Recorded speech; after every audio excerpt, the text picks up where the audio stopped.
Hey everyone, I am Rikta and you're watching Artisanry. Welcome to this watercolor and gouache tutorial. In this video I show you how to paint a portrait. You can find the list of the all materials that I have used for this art in the description. Before we begin, please subscribe to my channel and click the bell icon for the further notifications. Okay, so let's start the painting process. I begin with filling out the face with a light skin tone. Many beginner artists make the mistakes that they either paint too dark at the beginning or they paint too light.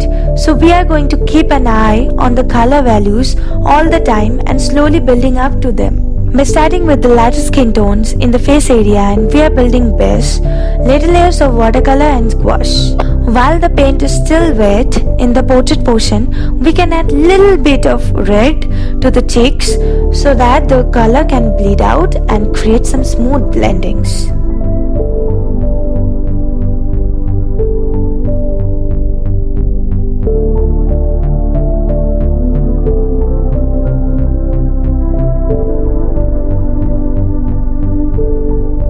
Here I am continuing on the process of building up the desired color values. Like example, I start mixing darker skin tone for the areas of eyes, eyebrows, and I also fill in the irises and eyelashes too.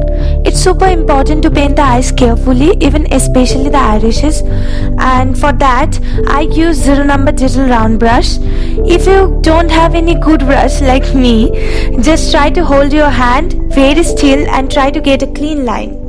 It's definitely difficult and takes a little bit of practice. If you don't get the line right, you can correct later with gouache, which I do all the time because I don't get all the line right all the time.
Now let's move on to the lips. Begin by blocking out the deepest color and going and add lighter color for little lines. And the last step is going with the white colors for highlights as usual. I will show you the lip tutorials in my further videos in details.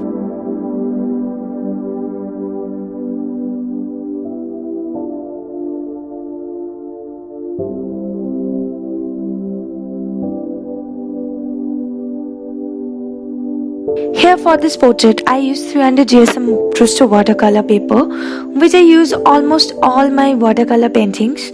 You can also use cartridge paper or generally different sorts of papers. You get completely different behavior of watercolors.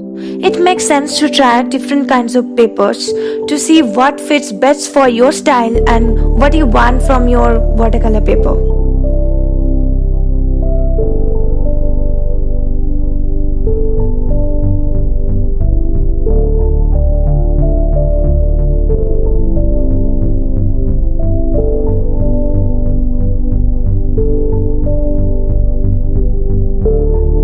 Next section, I started with the darker portion of the hair and then lighter color for the lines, and for the details I'm using same 0 number brush for the tiny hair strand to make everything more dynamic and lively.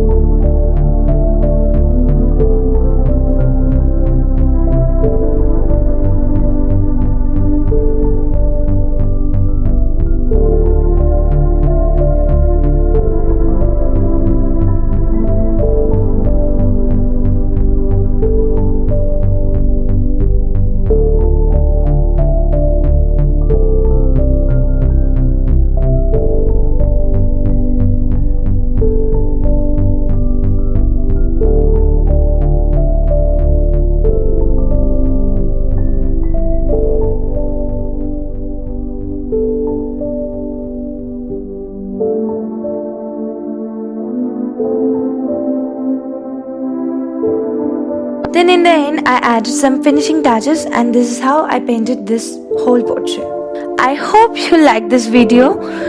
If you did, don't forget to leave a comment, give this video thumbs up and subscribe to my channel. See you in the next video. Bye bye.